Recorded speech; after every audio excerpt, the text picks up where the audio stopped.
WCNC Charlotte. This is Flashpoint, where power and politics collide and the tough questions get asked and answered. Thanks for joining us here on Flashpoint. I'm Ben Thompson. A big week for transit. After nearly 25 years of discussions over the Red Line commuter train, a major step. The city reaching a tentative agreement with Norfolk Southern to use their existing rail line from Iredell County to Uptown. But in order to get state support, it looks like the Silver Line running from Uptown East to Matthews will have to be sacrificed.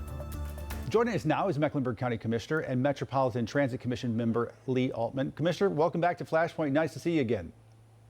Thank you so much. So a lot to talk about over the last week when it comes to transit. I think it's probably best to start with the Red Line because that's perhaps the most, the biggest headline of the week. It appears that the city has entered into some agreement with Norfolk Southern to use their rail line. Are you hopeful that this tentative agreement pans out?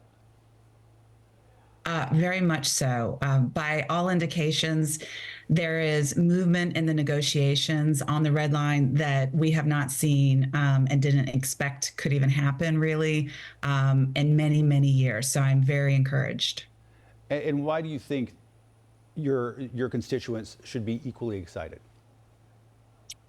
Well, you know, I moved from Atlanta when I came to Mecklenburg County, and it was so congested and really unpleasant. And when I first moved here, it wasn't that way. But as we continue to be such a thriving and growing community, our traffic situation is really, it's not great, and it's going to get worse if we don't take really concrete steps to create, great light rail options and other options for mass transit so that people have options to get across our county, because people, you know, they are crisscrossing our county for jobs and for healthcare and for education and for entertainment.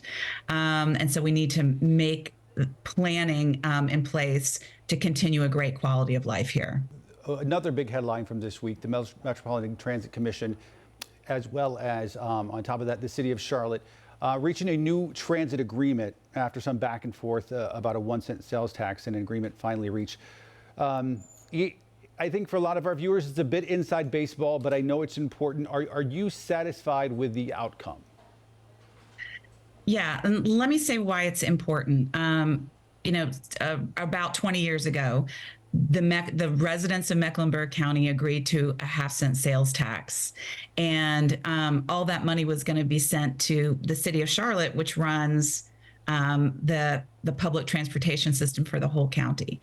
So since the money was going to be sent to the CATS program, Charlotte Area Transit System, CATS, because it was going to be sent to a Charlotte department, a board was created to oversee that tax, because we wanted to be sure that residents who were paying a tax had representation over, on the board that decided what happened with those public dollars.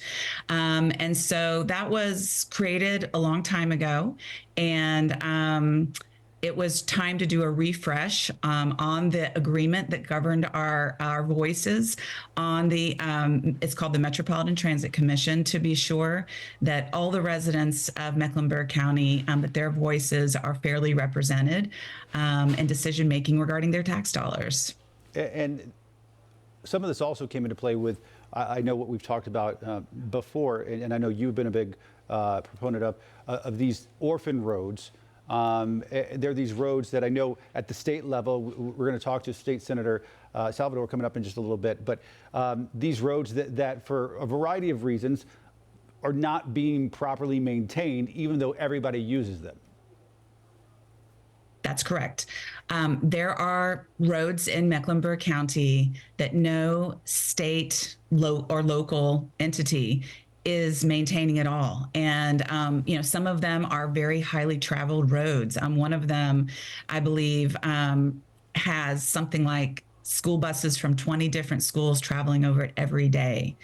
And again, we know that, people are crossing, even if you don't live next to one of these orphan roads, many people are driving on them to get from point A to point B. So this is really an issue that affects all of us. It's a serious public safety concern, and we just have to find a way to address it. And And so in order to how does all this connect? And the answer is, in order to build the red line, we would have to have a new revenue source to fund it.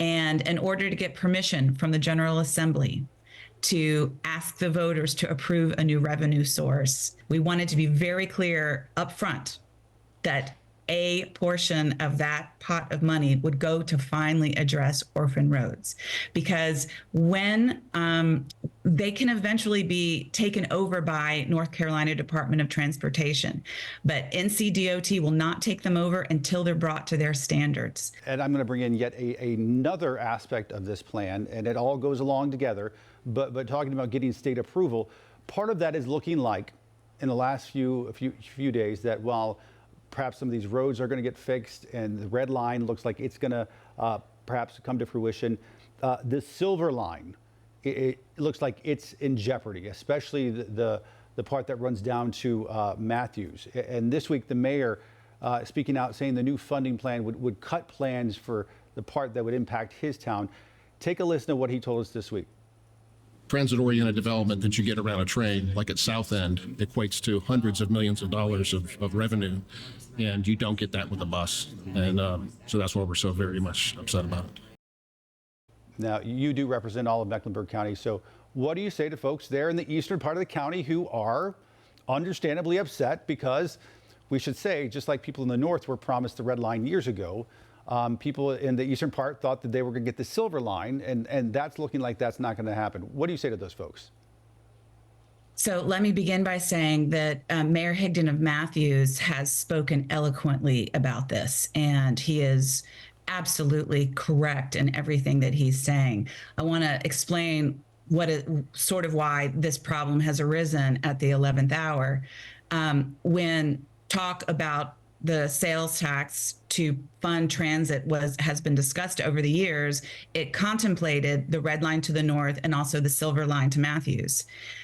And then when the leaders in the General Assembly said, well, we're not going to give you permission to submit this to the voters if you don't use a chunk of it to fund road repair, because it was not originally conceived to fund roads. It was only conceived to do a mass transit. That threw the numbers off, and it took away the ability to do both the red line and the silver line, because now we have a roads component that's required in order to even give us permission to submit it to the voters to vote on. So, I have a huge problem with this also. It is devastating to the residents on the east side and in Matthews, and I am not giving up. I am going to continue to advocate and look for ways to find a solution to the problem, because they have invested millions of dollars in planning for a silver line that has been discussed for a very long time. And more equally important, that's a tremendously quickly developing part of our community. We need mass transit there too. We need a rail system that goes there also. And so I don't know how we're going to get to the answer, but I know that I and my colleagues are going to be working to try to find a solution somehow. Given the fact that I know you feel that way, I think the mayor feels that way, I think a large portion of council feels that way, save one or two Republican members. Could you support this plan as it's being talked about this week that focuses mainly on the red line and maybe a portion of the silver line going from uptown to the airport? Would you support that plan and that sales tax as it currently stands? Well, what I'll say is there are so many details around this that are not known, and so I'm not going to preview, how I can finally support, but I will say that we have to move our community forward. And the sales tax, which is being discussed, one reason why it's important is it raises, I think, $350 million a year for local infrastructure, but it qualifies us to receive a matching grant from the federal government. So we don't want to give up money from the federal government that we've already paid for with our federal taxes. We don't want that money to go to some other community to make their transit system great. We want that money to come here because we've already paid for it as taxpayers, but we can't access it if we don't have our local tax also. That's how we get the two together to do transformational infrastructure work for this community now and in the future.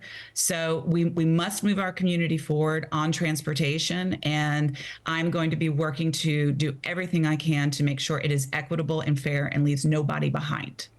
Transit, it's a big issue every week in the city of Charlotte, but this week especially, and few people I think are better equipped to handle it and talk about it in so many variety of ways as you are. Commissioner Leigh Altman. Commissioner, thanks for coming on. We do appreciate it.